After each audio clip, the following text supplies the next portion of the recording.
lo que vamos a empezar a ver hoy, que tiene que ver con la biología del desarrollo. Entonces, vamos a hablar de una serie de procesos que tienen que ver, que afectan a una fracción de la biodiversidad, que es la fracción que es multicelular. En particular, vamos a hablar mucho de animales y un poquito de plantas. El sesgo tiene que ver no porque los animales sean más importantes o más complicados que las plantas, sino porque a mí me gustan más y tengo mejor formación y les puedo dar una clase más interesante sobre desarrollo de animales que de plantas, y lo van a notar cuando lleguemos a las plantas.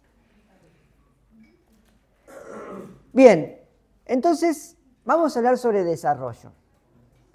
El desarrollo, si bien cuando hablamos de biología del desarrollo la gente piensa siempre en desarrollo embrionario, en realidad el desarrollo puede ir mucho más allá del desarrollo embrionario, que vamos a hablar un poco cuando hablemos de desarrollo postembrionario.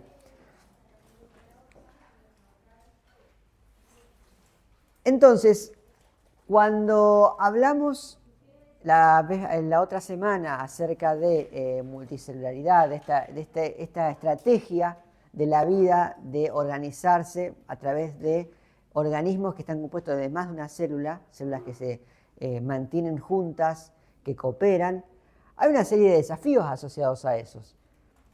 Una es la conservación del genoma, ¿sí? Es importante que las células mantengan el mismo genoma. Eso lo logran a través de la mitosis, ¿sí? Al hacer mitosis se aseguran que cada célula que conforma ese conjunto tenga la misma información genética que el resto de las células de ese conjunto.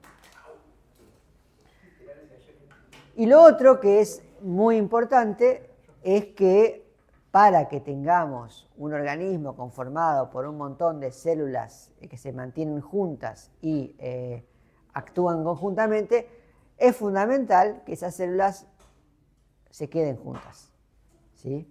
Por lo tanto, tiene que haber mecanismos de cohesividad que mantienen a las células unidas unas con otras. Si yo no puedo mantener células unidas unas con otras, no voy a poder tener un organismo multicelular.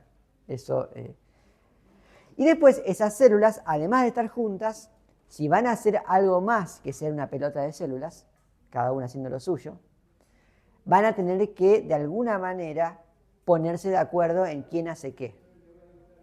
O sea, si se van a dividir funciones, que es una de las ventajas que tiene la multicelularidad, cada célula tiene que saber quién es, a dónde está en relación con otras células y qué le toca hacer en ese momento. Y para hacer eso se tienen que comunicar.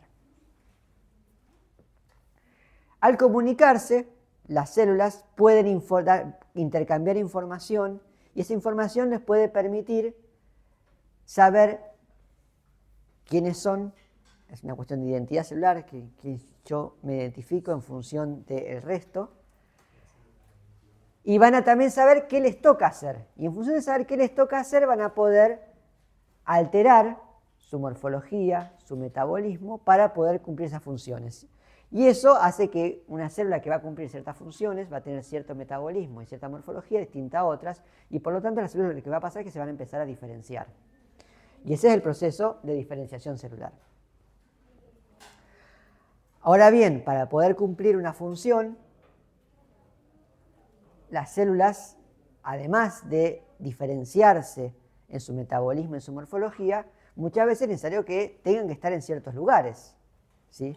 Una célula cuya función y su especialización es en la protección e interacción con el medio ambiente no puede estar metida en el centro de una bola de células, ¿sí? Esas células tienen que estar en el exterior. Y como las células se forman a partir de la mitosis consecutiva de una célula original y forman un montón de células, las células muchas veces van a tener que, de alguna manera, organizarse en el espacio para poder alcanzar las posiciones que necesitan tener para cumplir sus funciones. Entonces, también necesitamos esta organización espacial. Esto también va a depender de la comunicación intercelular, porque la única manera que tiene una célula de saber quién es y dónde está es en función de qué es lo que tiene alrededor, qué le comunican a otras células, qué está sintiendo de su ambiente, donde su ambiente va a ser el medio ambiente, digamos, la parte abiótica o el fluido en el que esté, y otras células y lo que las otras células estén emitiendo como mensajes. Y en ese sentido también es importante que la célula sea capaz de integrarse, integrar la información que le viene de su entorno. Es decir, el entorno puede ser entendido como, de vuelta, los componentes abióticos, lo que está por fuera de las células, pero también las otras células a su alrededor forman parte de su entorno. Y tiene que ser capaz de interactuar con ese entorno, con ese ambiente que la rodea, e integrar esa información, e integrar que esa célula se integre con el resto. Y esto lo que va a permitir son los procesos básicos del desarrollo. El desarrollo, en realidad, dado que forma parte del ciclo de vida completo, no tiene necesariamente un punto de inicio, un punto de fin, como todo ciclo, pero como todo ciclo siempre necesitamos poner nosotros un punto de inicio, porque relatar ciclos es difícil. Y entonces generalmente el punto de inicio es lo que se considera el inicio de un nuevo organismo, que es la fertilización. Que la fertilización es el proceso por el cual dos gametas se fusionan y forman una única célula con el complemento completo de cromosomas, y esa única célula es la que por mitosis va a generar un organismo completo multicelular. El proceso por el cual esa única célula se llama huevo o cigoto, o se llama oocigoto, o más fácilmente cigoto o cigote. Es la célula inicial, va a empezar a dividirse por mitosis en un proceso que se llama clivaje. El clivaje representa la primera serie de divisiones de las células y es muy importante porque muchas veces genera la base de construcción de ese futuro organismo. Y luego, una vez que hay suficientes células, las células se empiezan a mover y organizarse y a pasarse información para empezar a organizar lo que van a hacer después las distintas partes del organismo. Y eso lo hacen a través de un proceso que se llama gastrulación, y en el cual van a formar una serie de conjuntos diferenciados que se llaman capas embrionarias. Y por último, ese organismo, ese embrión, va a empezar a construir a partir de esa información, esas capas embrionarias, su forma, su forma inicial con la que se va a enfrentar el medio. Y ese proceso se llama morfogénesis, y la formación de órganos en aquellos que tienen órganos, sistemas de órganos, se va a llamar organogénesis. Y vamos a repasar en estas clases todo esto y después vamos a hablar un poco sobre los desafíos y variantes de cada uno. La gran pregunta que estudia el desarrollo, la biología del desarrollo, es una pregunta bastante evidente, que es esta. ¿Cómo hacemos un organismo?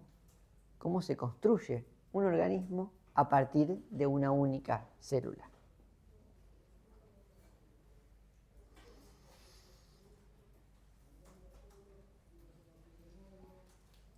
Soy todo oídos. Mitosis, bien.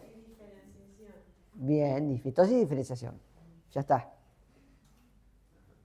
Bien. Mitosis, ¿cómo hacemos? Replicamos el ADN, juntamos todos los materiales, hacemos la mitosis en sí, que es la de repartir los cromosomas para que nadie se quede sin nada, y después dividimos la célula de citoquinesis, listo, ya tenemos dos células. Fantástico. Esa parte era fácil. ¿Cómo hacemos para diferenciar las células?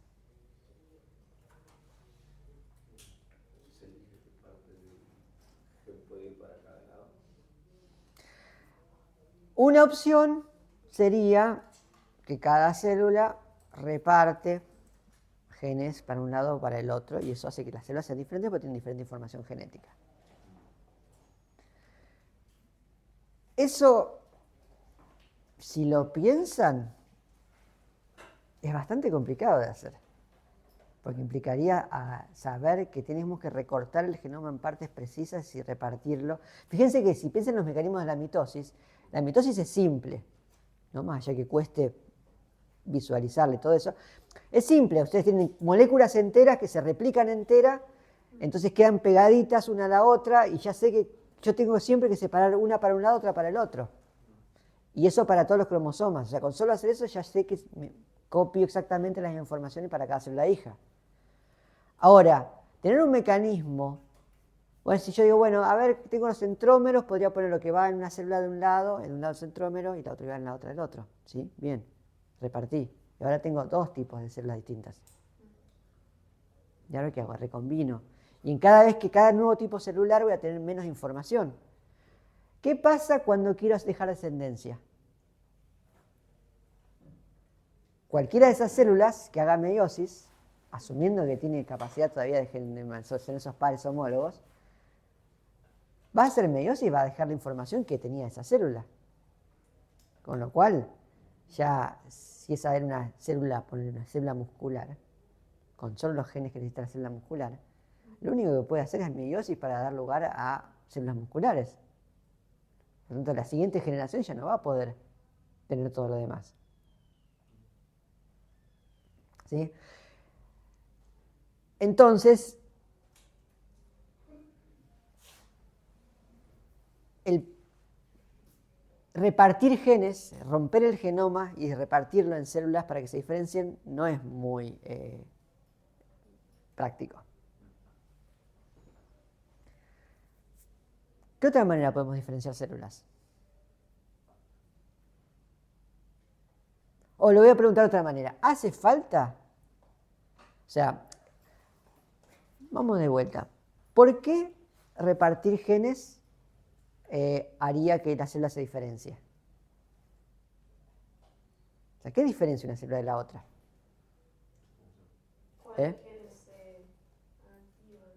Los genes que están activos, ¿sí? Hay algunos genes que son necesarios para hacer los elementos de una célula muscular, otros para una célula neuronal, otros para una célula del intestino, ¿sí? Entonces, en ese sentido, bueno, yo podría decir, bueno, llevo los genes que sirven para una, para la otra para otra. Bueno, dos cosas, dos problemas hay ahí. El primero es que la mayoría de las células necesita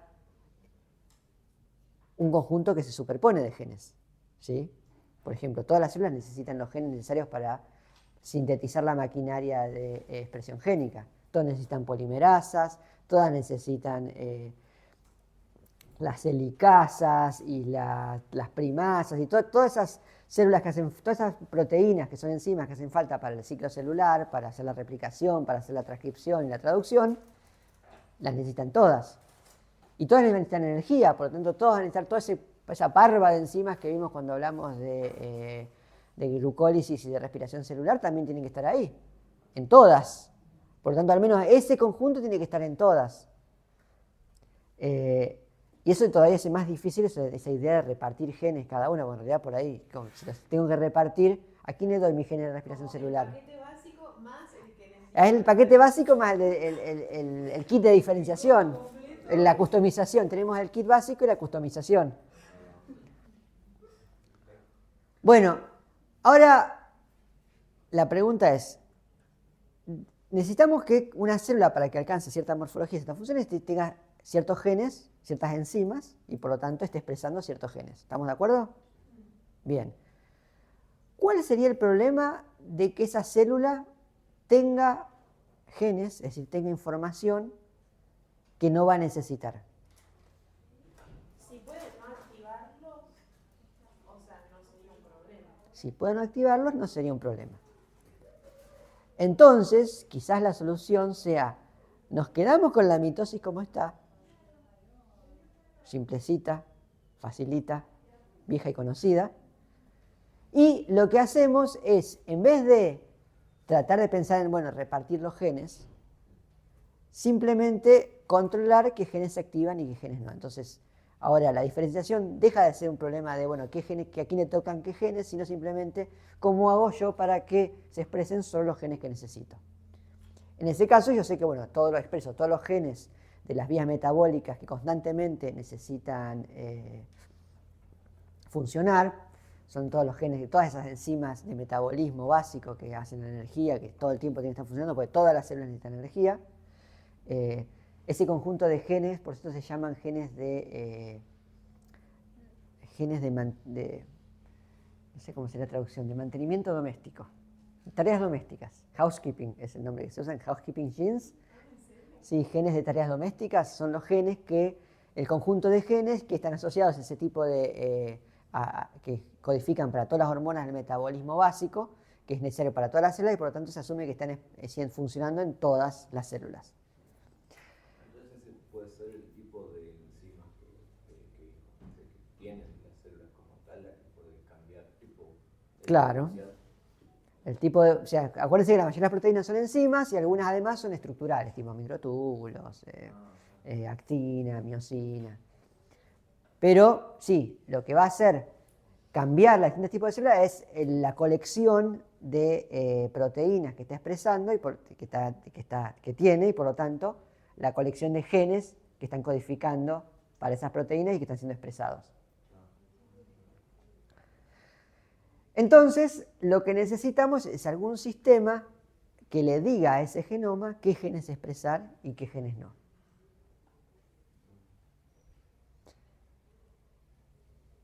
Entonces, ¿qué tenemos?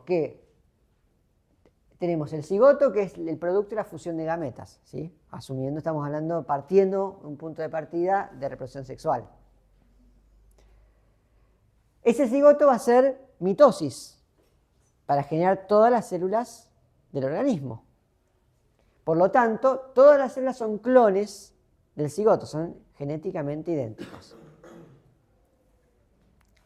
Y por lo tanto, si el genoma es el mismo, las diferencias tienen que ser por lo que se llama expresión diferencial de genes. Es decir, que lo que diferencia una célula de la otra no es su genoma, sino la expresión diferencial de sus contenidos.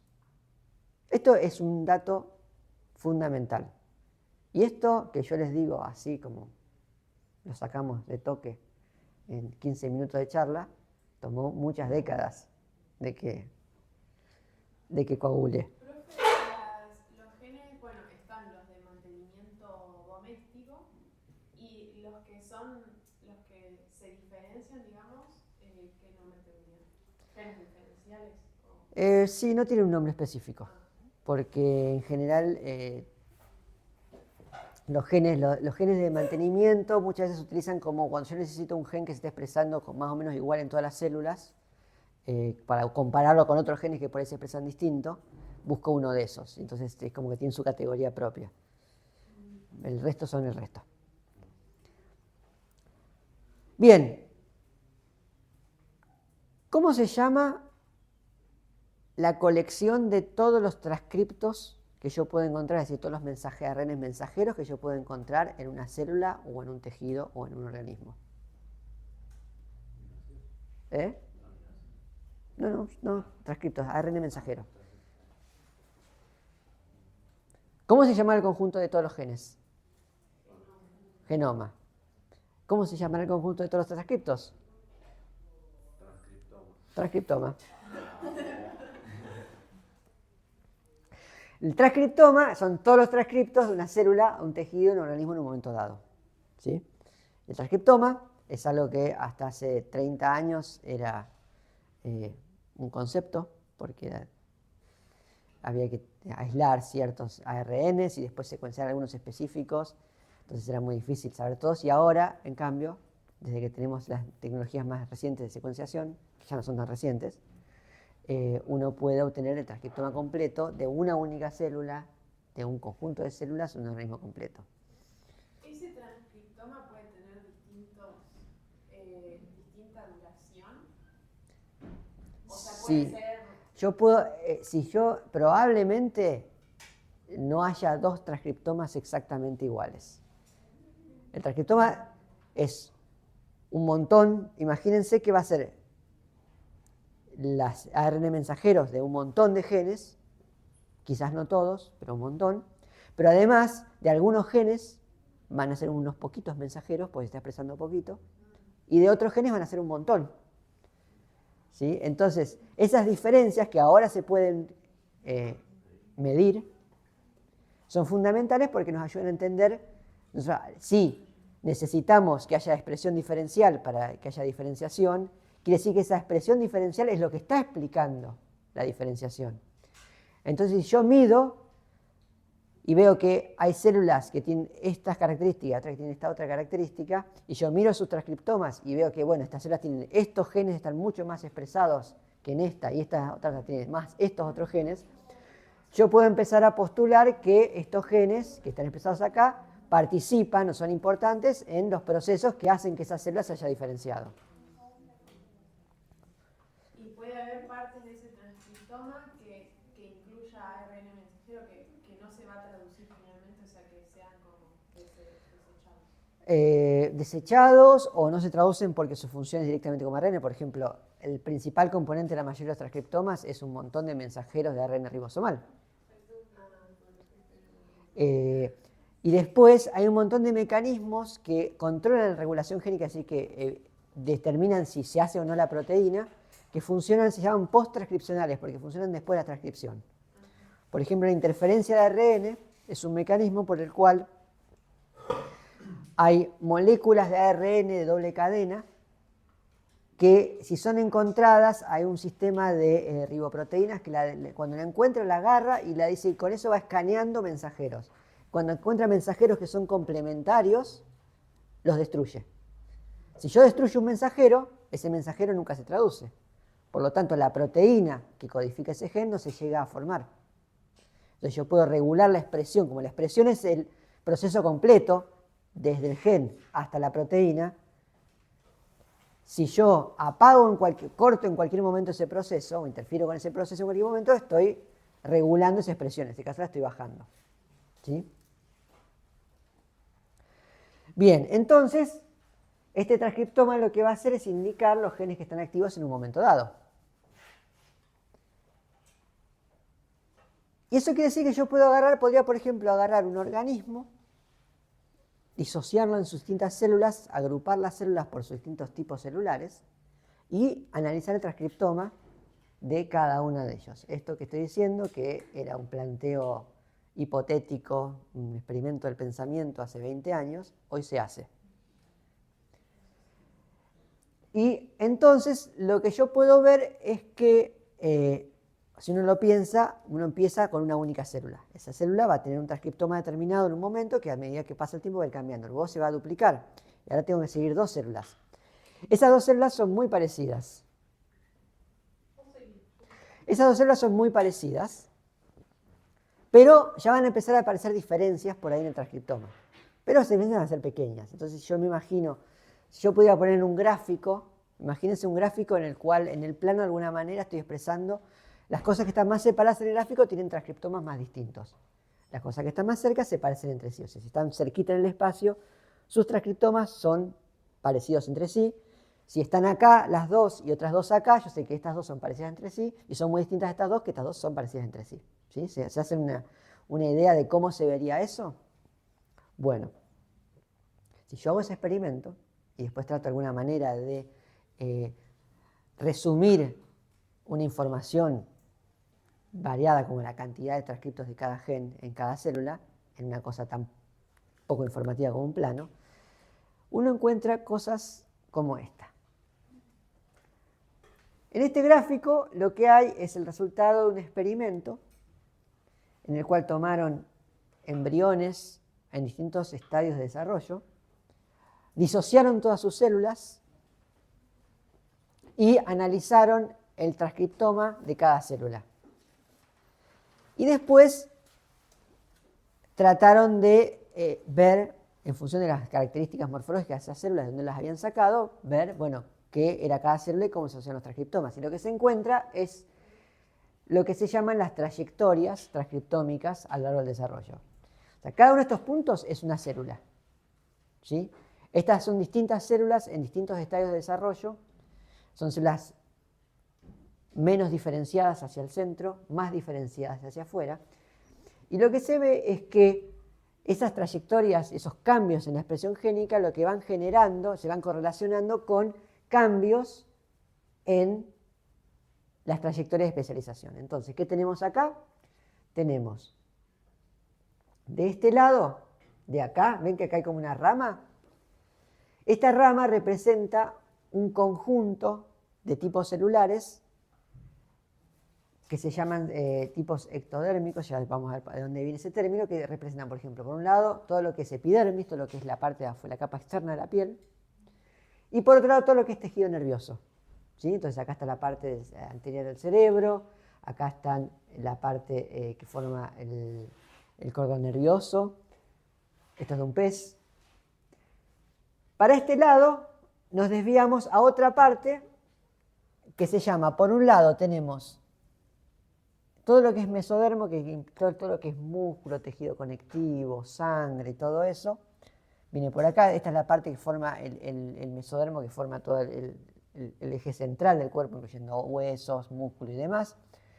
Por acá aparece una parte que es el endodermo, que es el tejido que recubre el interior del intestino, y un montón de otras partes que van a formar el cuerpo. ¿Sí? Fíjense estas trayectorias. Lo que van indicando es que estas células al principio eran más parecidas y después se van separando a medida que sus patrones de expresión se van cambiando, ¿no? Entonces, yo tengo algo lógico, que es que células de la piel, obviamente distintas partes de la piel pueden tener distintos patrones de expresión, pero células de la piel entre sí se van a parecer más que con una célula muscular o con una célula nerviosa. ¿Sí? Pero hay un camino que llevó desde esto que está acá, que es la expresión de un cigoto, al principio de todo, que obviamente con una sola célula tiene un solo transcriptoma, va a ser siempre igual a sí mismo, y va cambiando. Acá lo que tenemos, en esta línea de acá, lo que vemos son esto que se llama una línea de células que se separa muy al principio y se queda como, va cambiando, pero se queda como acá sin diferenciarse demasiado. Estas son las células germinales. Son las células que en el caso de estos organismos quedan como apartadas a un costado y son las células a partir de las cuales voy a hacer mis gametas. Y esto quiere decir que estas células pueden recibir un tratamiento especial que asegure su integridad genómica. ¿Por qué? Porque si una célula acá muta, nada, hay un montón ya de esas células. Si muta para mal y se muere, no pasa nada. Si muta para algo que por ahí es malo, pero hace copias menos eficientes, esa célula, bueno, nada. Una porcioncita minúscula de las células y su descendiente será defectiva. Ahora, si yo tengo una mutación en esta mutación tiene una chance de pasar a mi progenie y ser heredada por todas las células de mi progenie. ¿Por qué? Porque si la paso a una gameta, esa va a ser la única célula que por mitosis va a propagar ese defecto en todas las células de la progenie.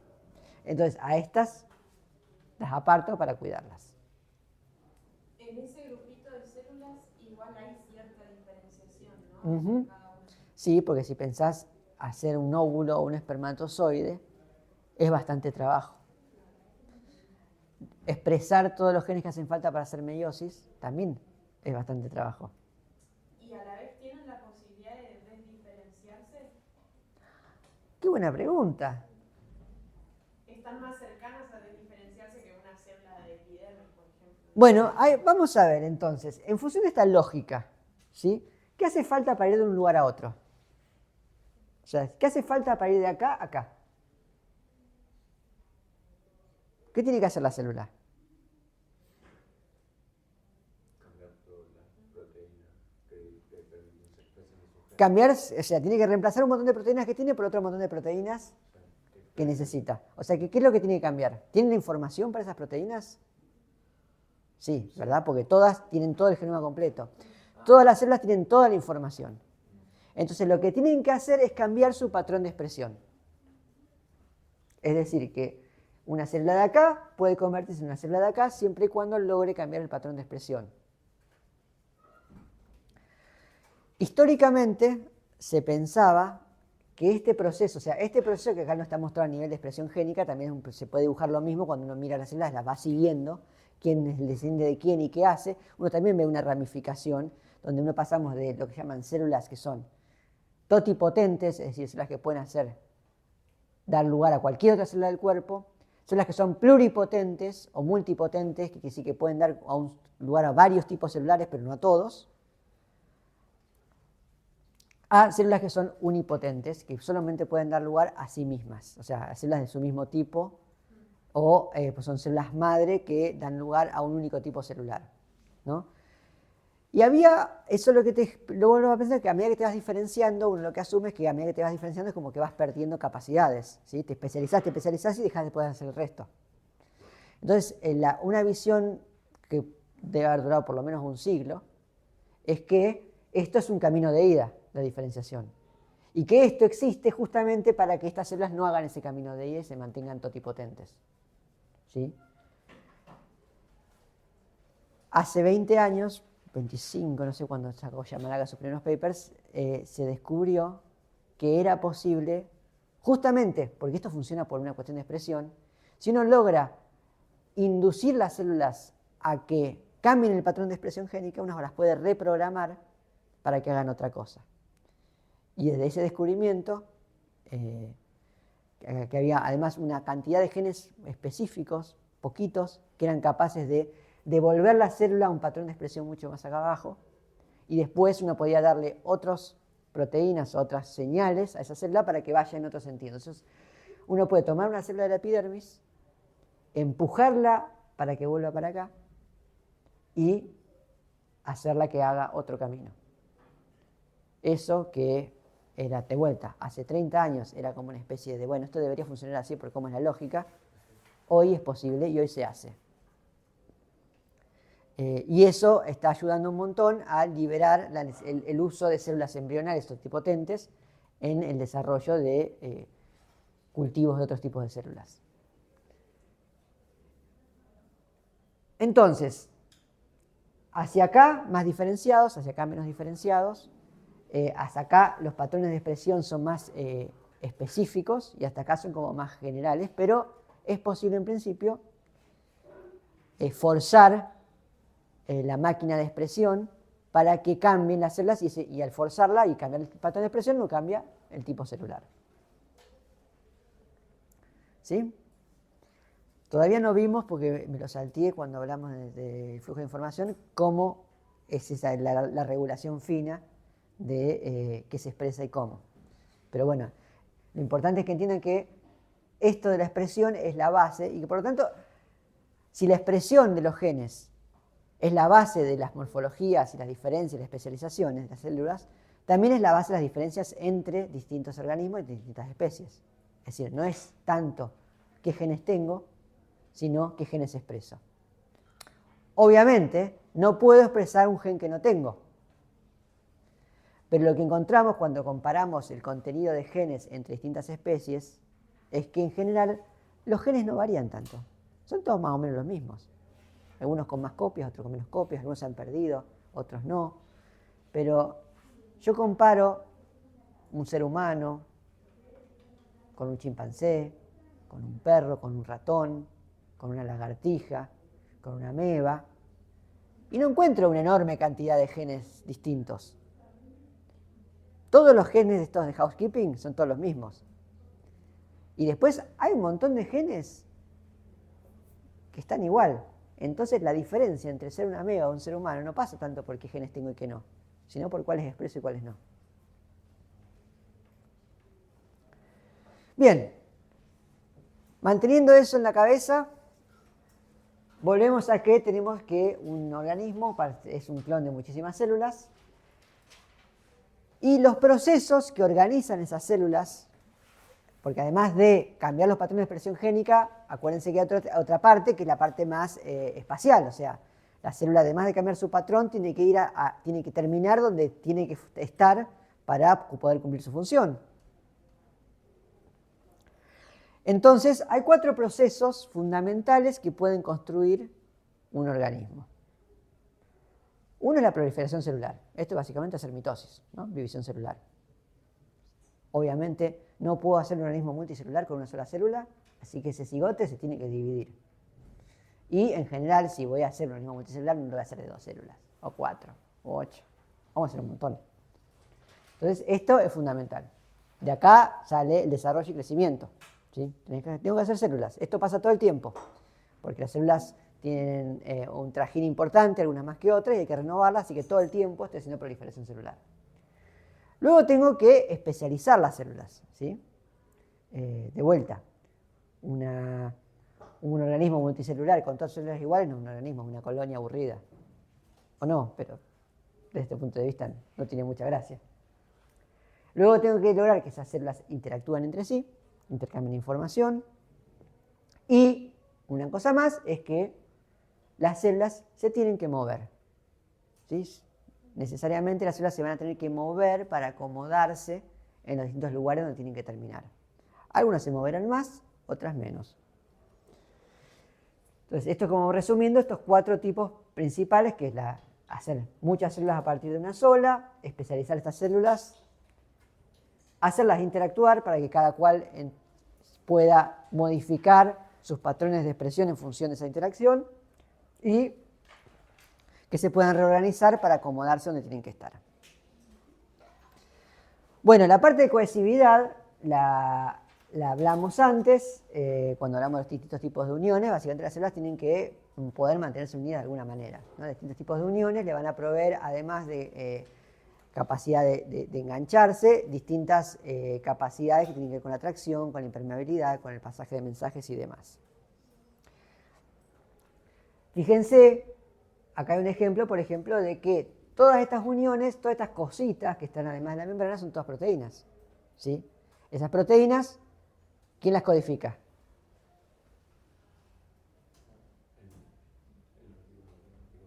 No, las codifican los genes. Los genes las codifican y que haya esta proteína y no esta proteína, ¿de qué depende? ¿De qué gen se exprese? Por lo tanto, si yo quiero cambiar los patrones de cohesividad, si yo quiero que una célula que antes se pegaba a otra se despegue, lo que tengo que hacer es cambiar los patrones de expresión para dejar de expresar los genes que codifican proteínas asociadas a ese sistema de unión y reemplazarlos por otros. Entonces, si yo cambio patrones de expresión, puedo cambiar la cohesividad. Y eso puede hacer que una célula que antes estaba enganchada con otras células en un tejido se suelte. Por ejemplo, esto es un fenómeno que ocurre mucho en muchas partes del desarrollo. Es esto que es una célula epitelial. Los epitelios son estos conjuntos de células que forman como láminas, se enganchan por los costados y van quedando como 2 capas a ambos lados del epitelio. Y las células generalmente adoptan una morfología más o menos o cuboidal o como un prisma, ¿no? Porque están todas enganchadas una con la otra y tienen 2 caras. A veces ocurre que una célula se suelta, o sea, rompe sus uniones con las otras células y eso hace que por las mismas fuerzas mecánicas que actúan sobre ese epitelio, esa célula termina saliéndose del epitelio y se transforma en una célula suelta. Al estar suelta en un medio acuoso, generalmente adopta una configuración que disipa igualmente todas las tensiones internas, que genera que se vuelva más ovoide o esférica o esferoidal. Acá hay un dibujo y acá hay fotografías, son células que están marcadas con un marcador fluorescente, donde se ve cómo estas células que estaban formando parte de este epitelio ahora cambian de forma y van saliendo del epitelio. ¿Ven? Este es el epitelio de acá y esto está saliendo hacia el exterior.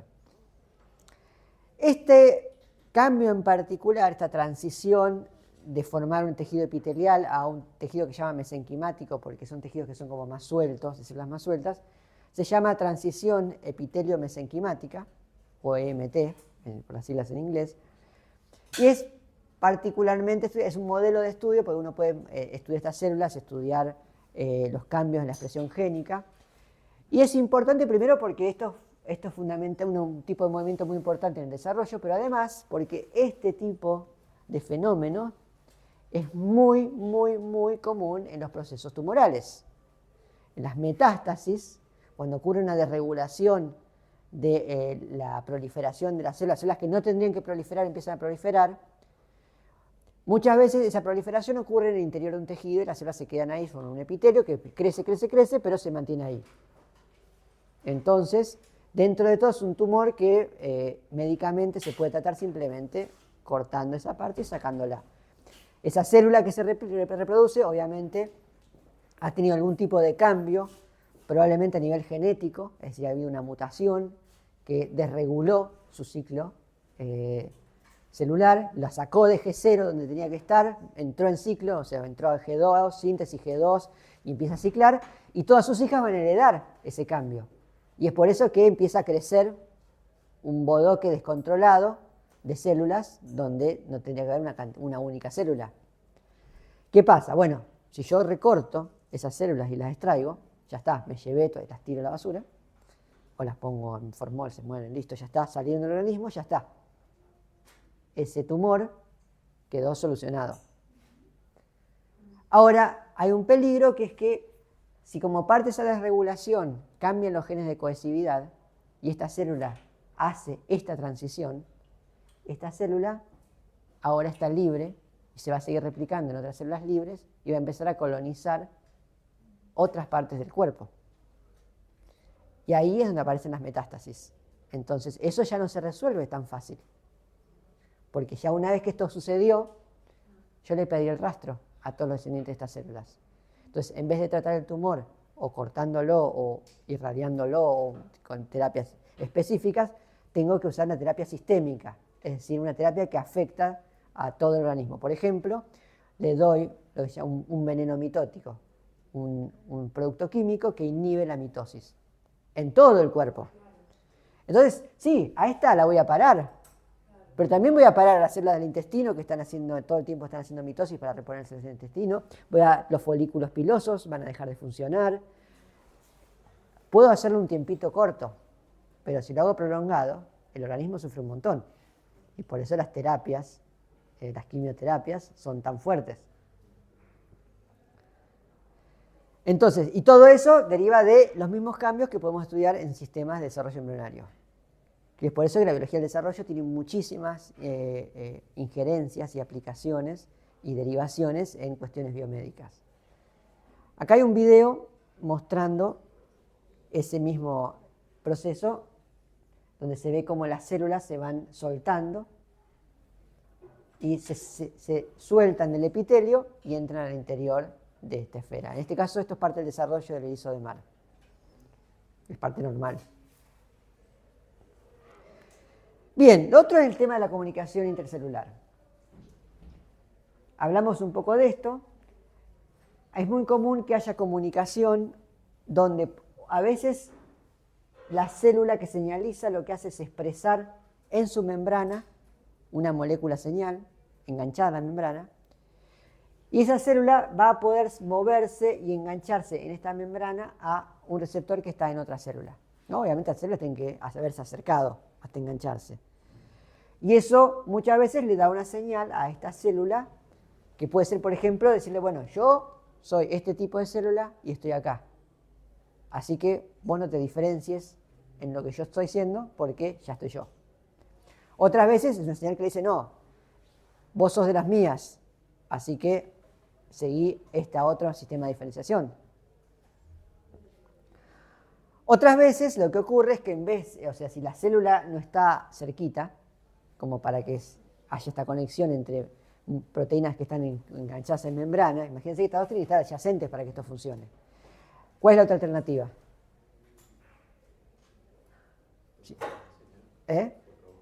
Produce una señal que en vez de estar pegada a la membrana se libera al medio intercelular. Entonces yo genero una molécula de señalización que va hasta un receptor.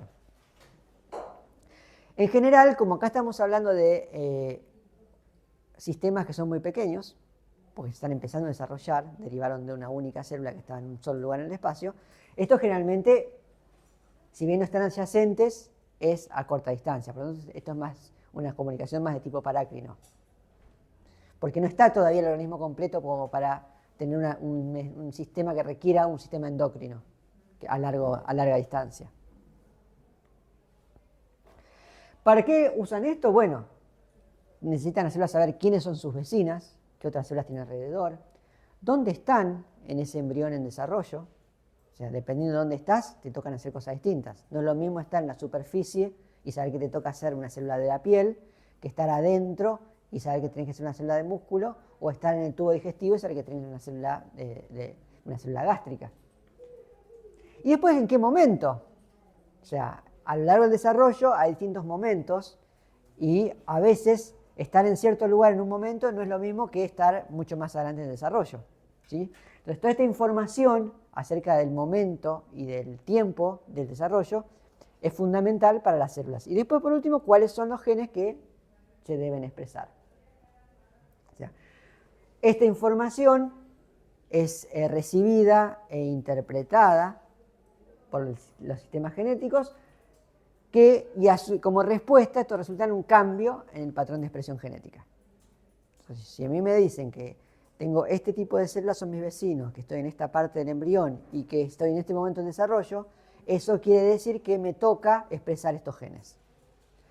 La expresión de esos genes, a su vez, va a generar que esa célula adopte cierto tipo de trayectoria y que además emita ciertas señales, diciéndole a otra información, ok, me estoy yendo para este lado, así que a vos te toca venir conmigo y a vos te toca hacer otra cosa distinta. ¿Podría haber alguna clase de teléfonos con muestras de células? Sí, por supuesto. ¿Qué pasaría? Pueden pasar, o sea, obviamente, si hay una manera correcta de hacer las cosas, la manera incorrecta es incorrecta por algún motivo. En general es incorrecta porque genera un resultado que es distinto al resultado esperable.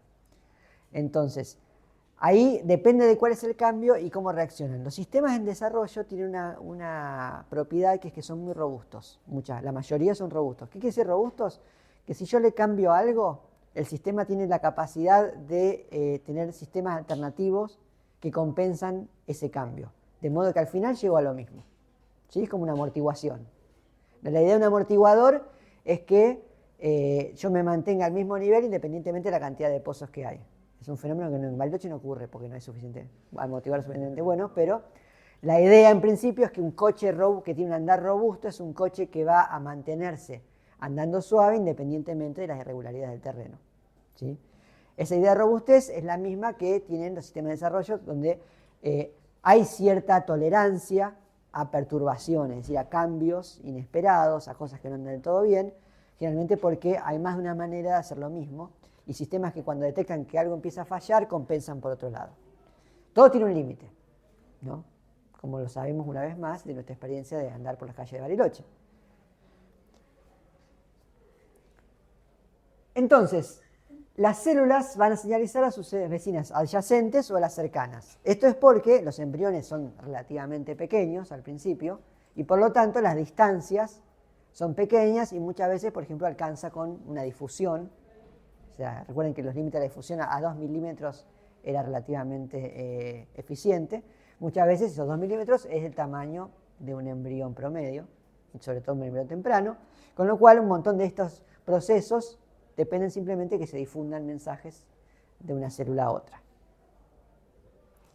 Bien, y todo esto lo que va a hacer es resultar en estos cambios de expresión genética y eso a su vez va a resultar en que las células se diferencien morfológicamente y también fisiológicamente, es decir, no cambia solamente qué morfología adoptan, sino también adentro van a estar expresando enzimas distintas, vías metabólicas distintas, cada una adecuada a la función que tiene esa célula.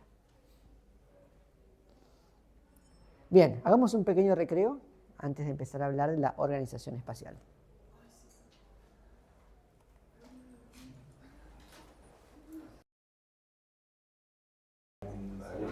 Bueno.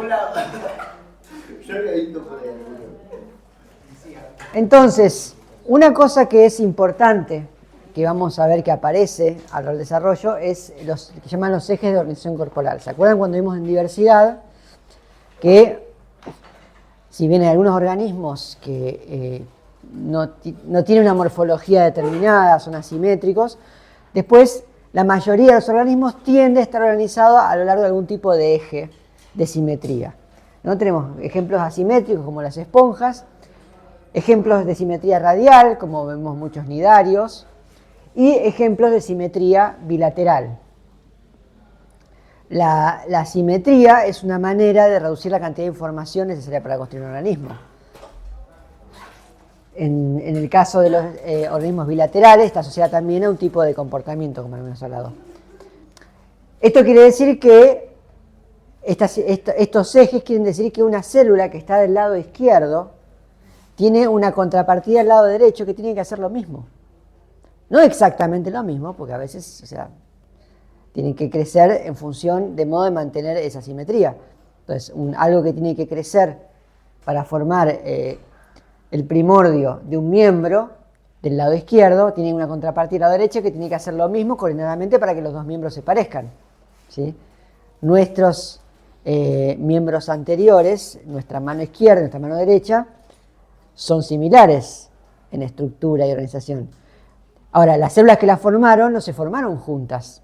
De alguna manera, el sistema de desarrollo coordina para que logremos que nuestras dos manos tengan más o menos la misma forma y que nuestros pies y nuestras piernas tengan la misma forma entre sí y que no se parezcan a manos ni que tengamos patas en los miembros anteriores. Sí, o sea que todo eso tiene que ver con la organización espacial, con células sabiendo dónde están y qué les toca hacer en función de dónde están. Además de estos ejes, también tienen que pensar en, por ejemplo, organismos que son segmentados, ¿sí? Por ejemplo, un montón de insectos. Este es un embrión de un escarabajo. El embrión va a dar lugar a una larva que es más o menos parecida a una versión alargada de esto, donde va a estar la cabeza acá, unas patitas por acá, y esa larva va eventualmente a crecer y va a formar una pupa, y esa pupa va a metamorfosear en un escarabajo adulto. Acá los colores lo que señalan son las partes del cuerpo, o sea, acuérdense que los insectos son artrópodos, están segmentados, tienen segmentos a lo largo del cuerpo, y acá lo que estoy mostrando es, con los colores, la correlación entre los distintos segmentos. ¿Sí? Esto que está todo en violeta es el abdomen, que es lo que aparece acá y acá. Esto es el tórax y sus patas, y todo esto son las piezas de la cabeza. Entonces, las células que están acá tienen que saber que están acá y que no que están acá o que están en la cabeza para poder hacer lo que corresponde. Y si esas células no saben qué les toca hacer o tienen información equivocada, pueden terminar fabricando estructuras que no corresponden a esa parte del cuerpo, y eso va a no solamente impedirle funcionar correctamente, sino que muchas veces van a interferir con el resto de las células en el organismo. Entonces, que las células puedan saber a dónde les toca estar y qué les toca hacer, allí donde están y cuándo les toca hacer, es fundamental. Y después está la parte de la integración ambiental. La integración ambiental tiene que ver con la capacidad del organismo que se está desarrollando de detectar y responder a las variables ambientales. Esto a veces lo hace en función de poder compensar cambios ambientales y lograr mantener la misma trayectoria de desarrollo, pero otras veces también le permite adecuar ese desarrollo a las condiciones ambientales.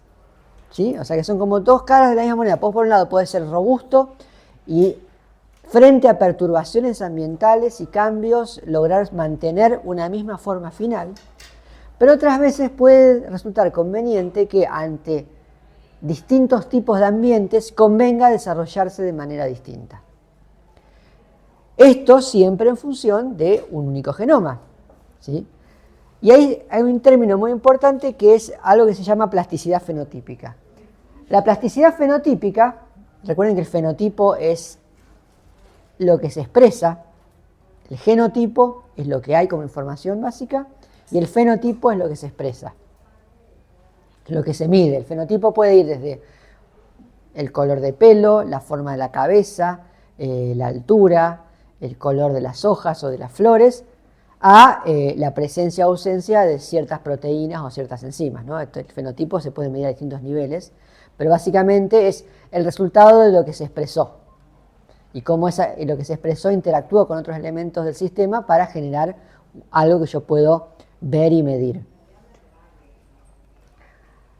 Muchas veces el desarrollo puede responder a factores ambientales y eso permite generar formas que son alternativas, que son adecuadas a las condiciones ambientales, ¿sí? Por ejemplo, puede responder a la disponibilidad de alimento. Hay distintas formas que pueden detectar la disponibilidad, directa o indirectamente la disponibilidad de alimento y generar fenotipos, es decir, morfologías y comportamientos más aptos para esa situación. Un ejemplo son las langostas.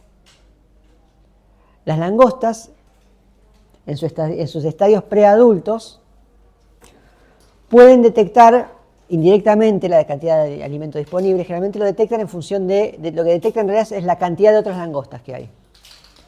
Si hay un montón de langostas ya, eso quiere decir que el alimento pronto va a ser escaso. ¿Sí? O sea, una cantidad de las langostas se alimentan de plantas, hay una cantidad de plantas determinadas, si hay demasiadas langostas, eso quiere decir que se divide esa misma cantidad de alimento entre todas las langostas, quiere decir que hay menos alimento.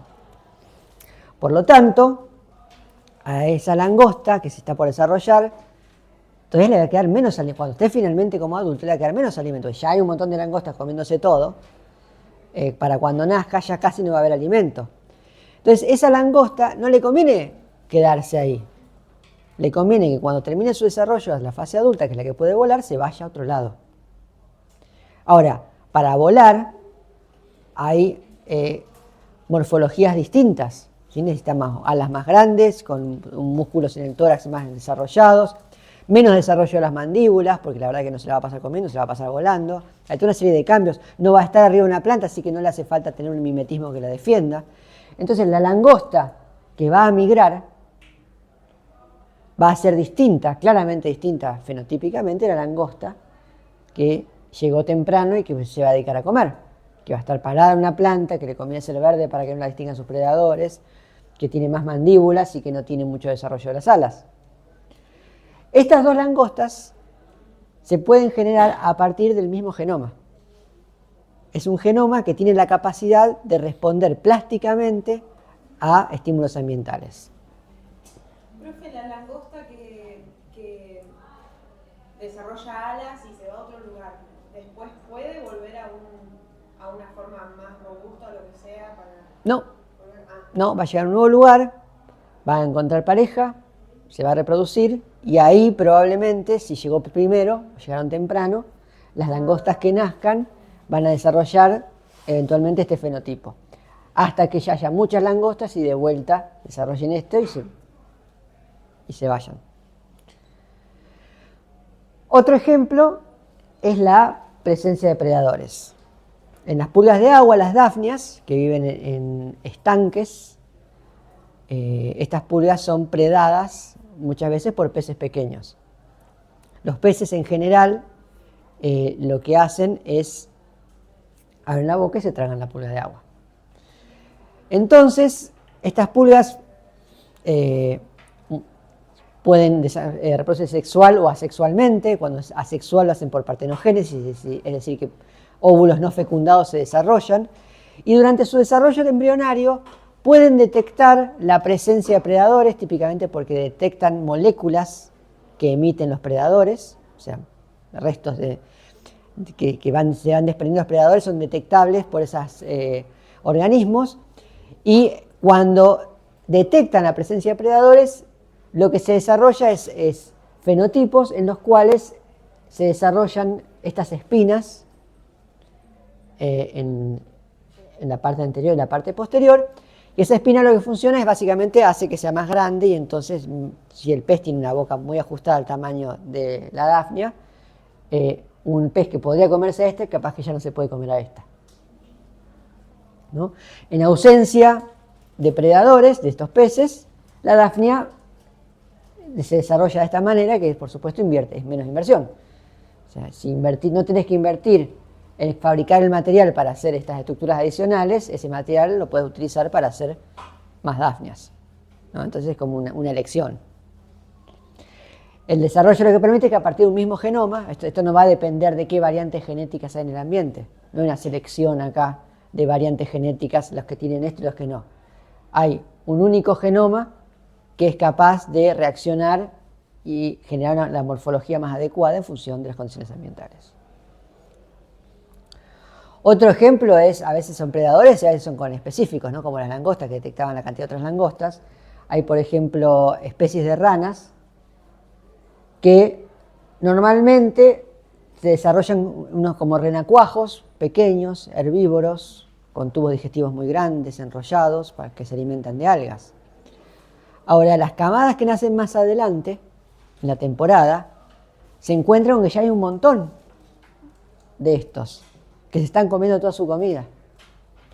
Entonces cambia el patrón de desarrollo de modo tal que eclosionen como renacuajos mucho más grandes y que en vez de ser herbívoros, son predadores. ¿Y sobre qué predan? Mismos genomas. Totalmente distintos, tanto en el comportamiento, en el tamaño, el tubo digestivo es muy distinto, porque no es lo mismo alimentarse de otros organismos, de otros animales, que comer plantas. Generalmente necesitan tubos digestivos mucho más cortos, desarrollo mucho más rápido. Pero siguen perteneciendo, digamos, a la misma familia. Puede que sí, puede que no. O sea, en general, todos los huevos se desarrollan a la vez. Lo que cambió es que las ranas, la madre de estos renacuajos probablemente puso los huevos más tarde. Es otra madre. Puede que no esté emparentada. Perdón, me refiero a la misma especie. Sí, es la misma especie. A la misma especie. Sí, de hecho, es el mismo genoma. O sea, vos si tomaras un huevo temprano y de alguna manera lo congelás y lo liberás un poco más tarde, ese huevo que todos sus hermanos generaron estos renacuajos te va a generar este. O sea que genéticamente son todos similares, no hay una diferencia genética, no hay variantes alélicas que van para un lado o para otro, sino que simplemente el mismo desarrollo tiene como switches que es plástico, puede ir para un lado o para el otro. O sea, lo puedes forzar si tu grupo de estudio, por ejemplo, son los... Claro. Otro ejemplo es que cuando durante el desarrollo temprano reciben nutrición diferencial. Por ejemplo, el ejemplo más claro son las castas en insectos sociales, ¿sí? Los insectos sociales, abejas, hormigas, termitas, generan distintas castas porque tienen genomas que permiten una plasticidad fenotípica que la canalizan a través de específicamente determinar qué tipo de alimentación va a recibir. En este caso, el switch, el elemento ambiental que da la pauta de cómo se tiene que desarrollar es la cantidad de alimento. Esto es una especialización de un switch mucho más genérico. En general, en casi todos los organismos, y muy marcado en insectos, los metábolos, que son los que tienen metamorfosis, la cantidad total de alimento y por tanto el peso que alcanza la larva es el que va a determinar el tamaño del adulto. En los metábolos, los adultos no crecen. O sea, todos los insectos, los metábolos, estoy hablando de coleópteros, que son todos los escarabajos y afines, himenópteros, abejas, avispas, hormigas, todos los dípteros, que son las moscas, mosquitos y cosas por el estilo, y los lepidópteros, que son todos los que son mariposas y polillas. Todos esos son insectos holometábolos, que quiere decir que tienen varias fases larvales, una fase de pupa y una última fase adulta. Y como son exozoos, tienen estas cutículas que no se pueden cambiar de tamaño. O sea que la única manera de cambiar de tamaño es a través de las mudas. El adulto es el último estadio, no muda más. Por lo tanto, ustedes ven uno de esos insectos en su estadio adulto, una mariposa, un escarabajo, una hormiga, una abeja. Ese es el tamaño final, ¿sí? No va a crecer más. Cuando ustedes ven abejorros por todos lados y hay unos chiquititos así, unos grandes así, no es que es un abejorro bebé que va a crecer. Es el adulto y ese va a ser su tamaño definitivo. Entonces, en estos animales es muy fácil, midiendo el adulto y midiendo el peso de la larva, determinar cómo influye el tamaño. En general, lo que sucede es que los que comen más, juntan más reserva, más tamaño, y eso les permite alcanzar un tamaño mayor. En el caso de los insectos que tienen castas, esto se explota de modo tal que además de la cantidad, hay una calidad nutricional, y eso está asociado a generar categorías de tamaño distinto que además tienen niveles de desarrollo distintos. Porque, por ejemplo, las obreras no tienen un montón muy atrofiado o muy inhibido el desarrollo de toda la parte reproductiva. Que de hecho está, o sea, si bien la nutrición determina un bloqueo de la parte reproductiva, lo cierto es que además hacen falta que haya señales constantes que sostengan ese bloqueo. Las reinas emiten mensajeros externos al cuerpo, que se llaman feromonas, que lo que hacen es todo el tiempo, quienes la reciben una especie de orden de represión de ese desarrollo del sistema reproductivo. Cuando las colmenas, las colonias, estamos hablando tanto de abejas, abejorros, avispas, incluso hormigas, se quedan sin reina, desaparece esa inhibición y aparecen entonces obreras que empiezan a desarrollar y a poner huevos. ¿Ah, sí? ¿Sí? ¿No es que buscan una nueva reina o alimentan una nueva reina? Eso hacen las abejas. Ah, ok.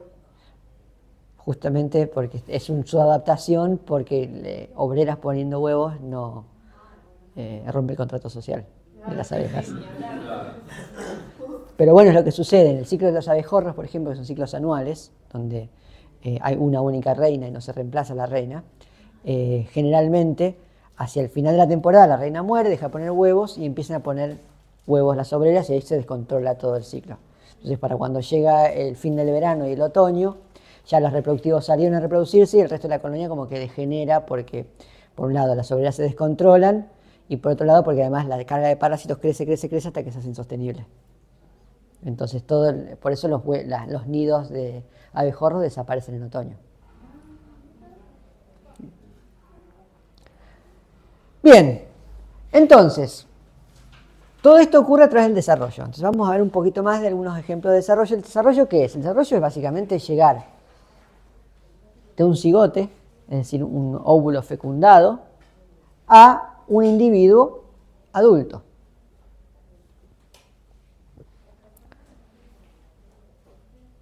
Entonces, sí hay muchos ejemplos y hay muchas maneras de hacer esto.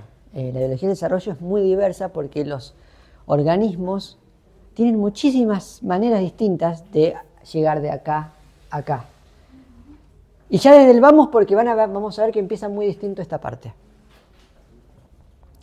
Este, por ejemplo, es un video en tiempo acelerado del desarrollo embrionario de un pez cebra. Los peces cebra son unos peces de agua dulce, comunes en acuario, que son un sistema en estudio muy popular, porque primero son fáciles de mantener, pues son peces de acuario, ponen huevos todo el tiempo, y encima los huevos son fantásticamente transparentes, lo que permite que si uno simplemente con una lupa y una cámara y paciencia, o programación, puede generar videos como este. Esto es una única célula. Esta es la yema, y acá se está empezando a dividir. Estas divisiones celulares lo que están haciendo es generando células que están ubicadas acá, por encima de la yema. Esto que está acá afuera se llama corion y es una capa protectora del huevo. Acá pueden ver ya que las células hay un montón y se está empezando a organizar. Y en un momento esas células, esa especie de que se llama escudo de células, va a empezar a migrar y descubrir como una capa todo por encima, que es lo que está haciendo acá, por encima del vitelo. Parte de eso se va a organizar en un eje, que es este de acá, y acá van a empezar a ver, acá está la cabeza, acá están los ojos, estos son lo que llaman los somitos, los paquetes musculares típicos de los vertebrados. Llega un momento en que se empieza a mover, con lo cual el video se empieza a poner medio complicado, pero ven cómo se va achicando la cantidad de vitelo a medida que lo va consumiendo por su reserva de energía, y van apareciendo todas las características que lo hacen reconocible como un pez cebra. Las células de pigmento, que se van agrupando en bandas, la cabeza cada vez más marcada, y eso eventualmente, cuando esté listo, va a romper este cascarón, este corion, y van a salir y va a haber una versión chiquita de este pez que va a comer, va a crecer y va a transformarse en un pez adulto capaz de reproducir y de poner huevos como ese. Otro ejemplo es el de la mosca de la fruta, otro ejemplo muy popular, también porque es muy fácil de cultivar, porque tiene un desarrollo muy rápido. Empieza un huevo de esta forma, que es este que estamos viendo acá, y ese huevo va a empezar a desarrollarse hasta eclosionar en una larva. Entonces ahí tenemos, todo esto que está en el centro es vitelo, esta zona clarita del borde es el citoplasma, estos huevos tienen el vitelo en el centro, acá se están celularizando, se está formando una capa y ahora se empieza a mover todo. Se empieza a mover todo, esta es la parte anterior, acá va a quedar la cabeza, ahora el cuerpo está como, se ha dicho como girado hacia atrás y ahora de vuelta se endereza. Acá se internalizó lo que va a ser el tubo digestivo y acá ya se están formando todos los segmentos y la cabeza de este lado. Esto cuando esté listo va a eclosionar y se va a ir. 29 horas son esas, ¿no? 29 horas. Un día. Va de vuelta. Va de vuelta. Citoplasma. Esto es un sincicio, acá está viendo mitosis, recién ahora están separando y formando las paredes celulares, ¿se acuerdan que hablamos de esto la otra vez? Este movimiento es como que la parte de atrás se curva hacia adelante y queda tocando con la nuca de la cabeza y ahora después se va a enderezar de nuevo. Va a quedar la boca, esta es donde se está formando la boca. Y acá es donde se ingresó, lo que sucede es que crece por encima del vitelo en el costado y después se cierra, como un cierre en la parte dorsal. Lo que eclosiona es una larva. Esto quiere decir que esta larva, para alcanzar lo que reconocemos como una mosca, va a tener que pasar por una serie de estadios. Va a pasar por 2 o 3 estadios larvales. Eventualmente va a mudar en un estadio que se llama pupa. Y en este estadio va a haber una reforma muy grande de todo el organismo que termina dando el adulto, que es bastante distinto a lo que eclosiona del huevo, ¿sí? Todo esto también es desarrollo, ¿sí? Solo es desarrollo postembrionario. Definimos, el embrión llega hasta el momento en que rompe ese corion, esa cáscara, y sale. A partir de ahí ya no es embrión, pero es larva, en este caso. En algunos organismos lo que sale de ese corion es una versión miniatura del adulto, en otros hay algo muy distinto que va a tener todavía que desarrollarse un montón. ¿Dónde empieza todo esto? Empieza con la fertilización.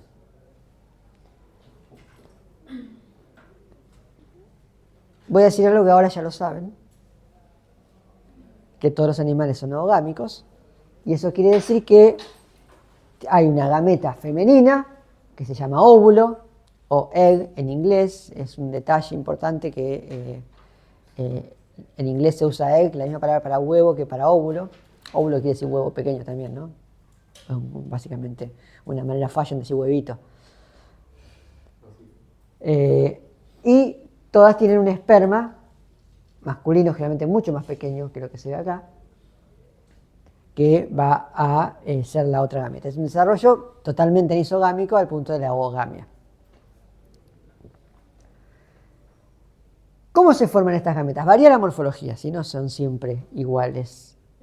Puede ser muy distinto, tanto que no hace falta que sea una esfera, no hace falta que sea necesariamente con esta formita típica de espermatozoide, pero bueno, esto es como el ejemplo típico mamífero, porque a nosotros nos encanta hacer el ejemplo de todo.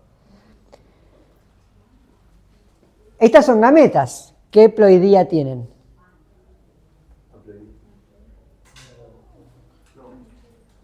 ¿Siempre? ¿De qué depende? Sí, pero... Claro, depende de la ploidía del parental.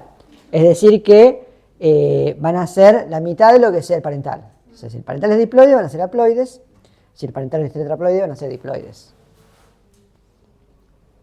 Pero sí es necesario que se generen por meiosis para poder recuperar la ploidía original cuando se fusionan de a dos. Eso también hace que por eso es que no se fusionan tampoco de a más de dos. O sea, uno dice, ¿por qué no puede haber fusión de 3 células o 4 células para generar núcleos? Bueno, ahí porque tenían que inventar otra variante de la meiosis para poder sostener esos números.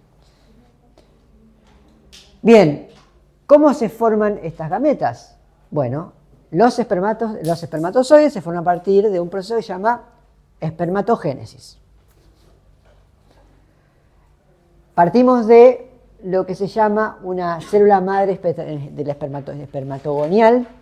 Son células que se van a dividir y cuando se dividen quedan dos, como toda división binaria.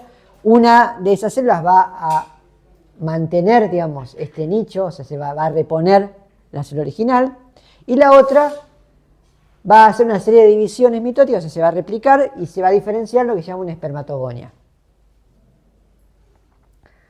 Esa espermatogonia va a hacer una serie de divisiones mitóticas y eventualmente se va a diferenciar a un espermatocito primario. El espermatocito primario es el que va a hacer meiosis. La meiosis ocurre en dos divisiones, por lo tanto en realidad tenemos como dos divisiones meióticas. La meiosis 1 te genera espermatocitos secundarios, que recuerden, ahora estos ya tienen la mitad de la ploidía, pero todavía tienen una copia de cada molécula de ADN. Que no es idéntica porque hubo crossing over. Se llaman espermatocitos secundarios. Y cuando estos hacen la segunda meiosis, van a generar lo que se llama espermátidas tempranas o inmaduras. Estas espermátidas tempranas son las que van a entrar en un proceso de diferenciación celular, en el cual van a reducir mucho el tamaño y van a empaquetar muy fuerte el núcleo, van a generar este flagelo, esta estructura de cola. Esto que está acá, este cuellito, está lleno de mitocondrias que le van a dar energía a ese flagelo para batir, y vamos a tener nuestro esperma inicial. Cada espermatocito primario nos va a dar 4 espermatozoides. En la oogénesis partimos de equivalentes. Tenemos un oogonio que sale de una célula germinal primordial, va a haber lesiones mitóticas y vamos a terminar con un ovocito primario. Ese ovocito primario se va a dividir, pero como a diferencia de los espermatozoides, que dan un montón y son todos iguales, el óvulo tiene una misión fundamental, que es que tiene que proveer todo el citoplasma. Tiene que, digamos, proveer por 2 o más. O sea, por lo mínimo para compensar lo que no provee el aporte paterno, pero además porque cuanto más citoplasma y más sustancia de reserva, más chance tiene ese embrión de llegar a donde tiene que llegar. Entonces lo que va a hacer es una división asimétrica. Va a hacer una meiosis,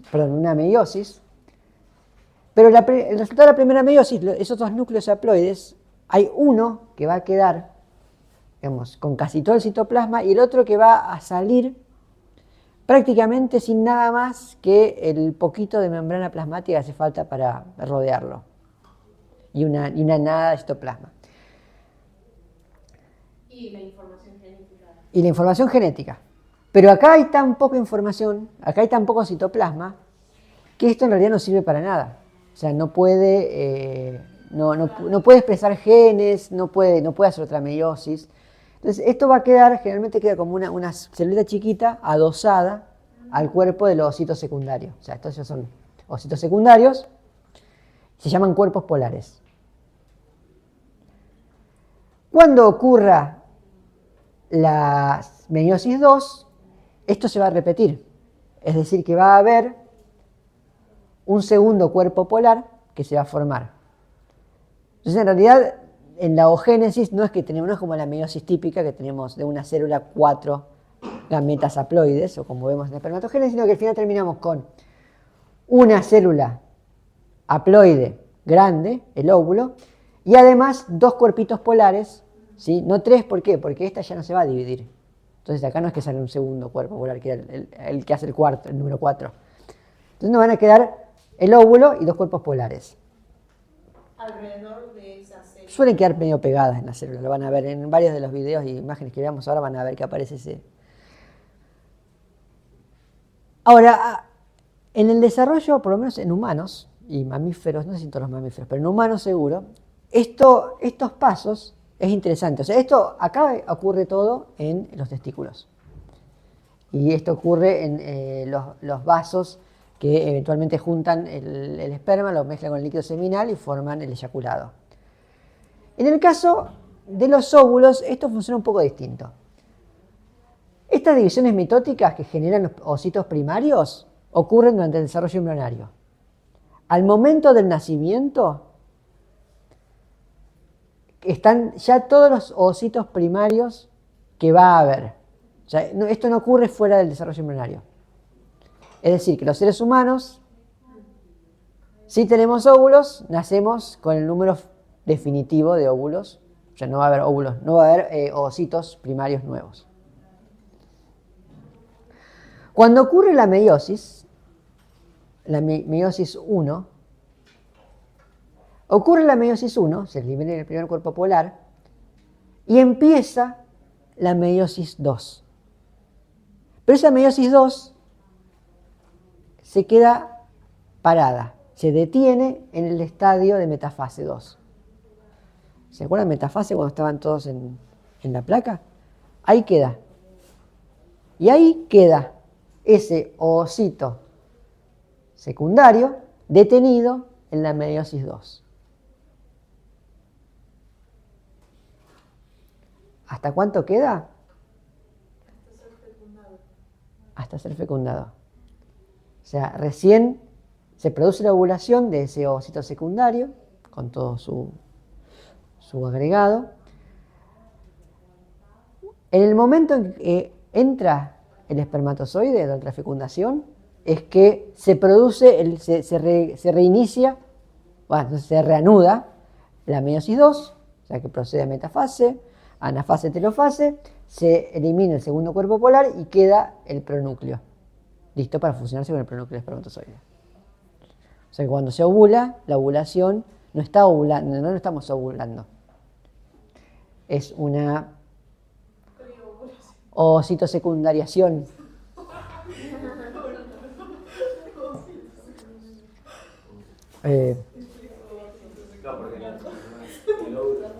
Porque el óvulo en realidad no esto es el óvulo. El óvulo es la gameta, completa con un único pronúcleo.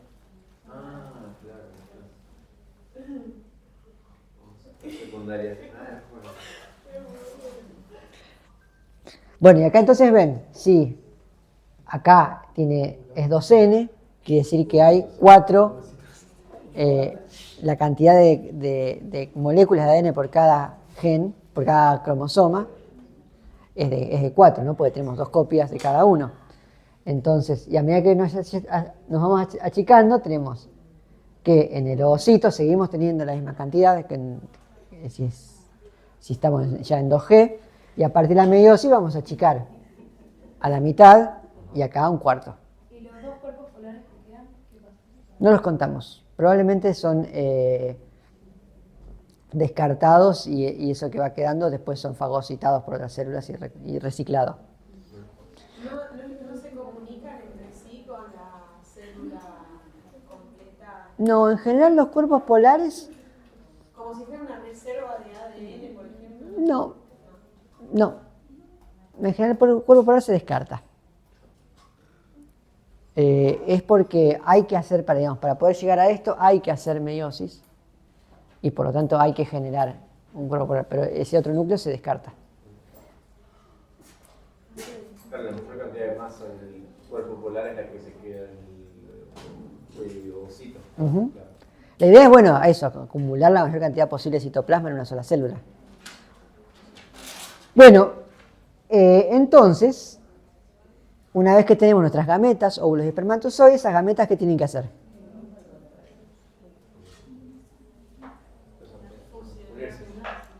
Para fusionarse, ¿qué tienen que hacer?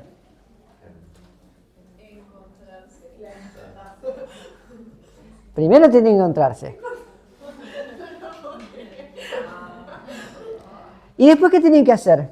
Una vez que se encuentran, ¿qué tienen que hacer? Bien. Ahora, hay un paso previo. Piensen, por ejemplo, en organismos marinos que liberan sus gametas a las aguas para que se encuentren. Piensen cuántas especies de organismos marinos puede haber en una misma piedra. Todos liberando sus gametas. ¿Qué pasa si una espermatozoide de la especie A se encuentra con un óvulo de la especie C? Se rechaza.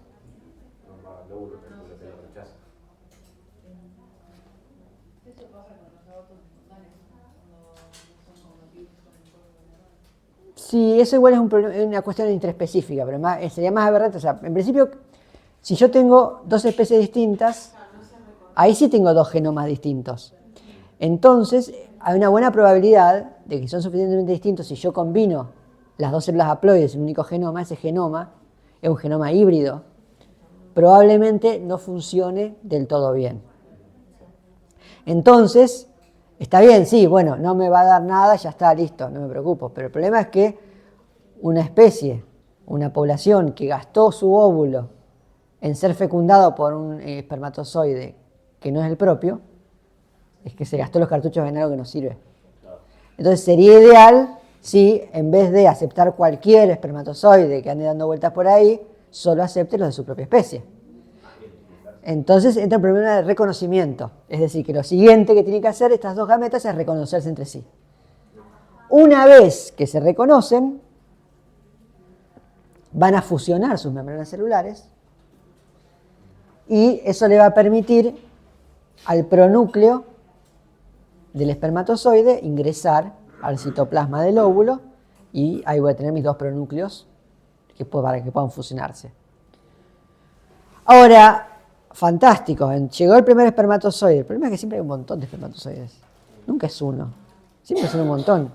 Y ya dijimos que no está bueno que el pronúcleo de una espermatozoide con el pronúcleo de un óvulo, todo bien, pero si tengo 50 espermatozoides, 50 pronúcleos, todos adentro, junto con el único pronúcleo del óvulo, eso no funciona. Entonces, otra cosa que hay que hacer es evitar que entre uno. ¿Cómo hago para que entre uno y no entre en un montón? ¿Sí? Que entre en un montón es un fenómeno que se llama polispermia. Entonces, y es algo que hay que evitar. Tiene que haber mecanismos que eviten, digamos, que reconozcan los espermatozoides, dejen entrar el correcto, pero después no dejen entrar más. ¿Cómo sabe que es el correcto? Probablemente puede ser primero. Bueno, no, perdón. Si es de la misma especie. ¿Cómo sabe que es el correcto si es de otra especie? Bueno, porque tienen mecanismos de compatibilidad molecular. O sea, la misma estrategia que tienen dos células para señalarse, una con una molécula que está en la membrana que es... es lo mismo. Cada especie tiene moléculas mensajeras puestas, exhibidas en la membrana del espermatozoide, que tienen receptores en la membrana del óvulo. Entonces, por más que haya un contacto físico, si no hay un enganche entre esos pares de moléculas, no se va a permitir que se abra la membrana. ¿Le pueden llegar a meter dos? Pasa de vez en cuando. Y nada bueno. No, porque tenés un triploide. Y a veces no es tan malo, pero, o sea, si tenés un triploide, tu problema, en última instancia, es que después no hay manera de hacer una meiosis que funcione. ¿Sí? Entonces, ponele que ser triploide te permite desarrollar un organismo entero. De hecho, hay triploides que son más grandes en tamaño que los normales. Con los salmónidos pasa eso, los triploides crecen más y son más grandes. Pero son estériles porque no tienen manera de hacer una meiosis que te deje gametas funcionales. Ahora, si entran más, un número par, capaz que ahí sí, porque un tetraploide sí puede hacer meiosis.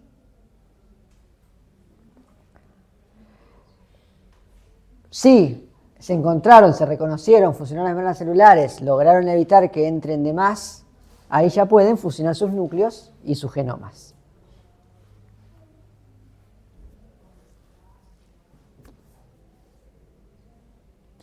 Y con eso empezamos, un poco arbitrariamente, el proceso de desarrollo en sí. Quedado que son las 11, vamos a alargar el lunes.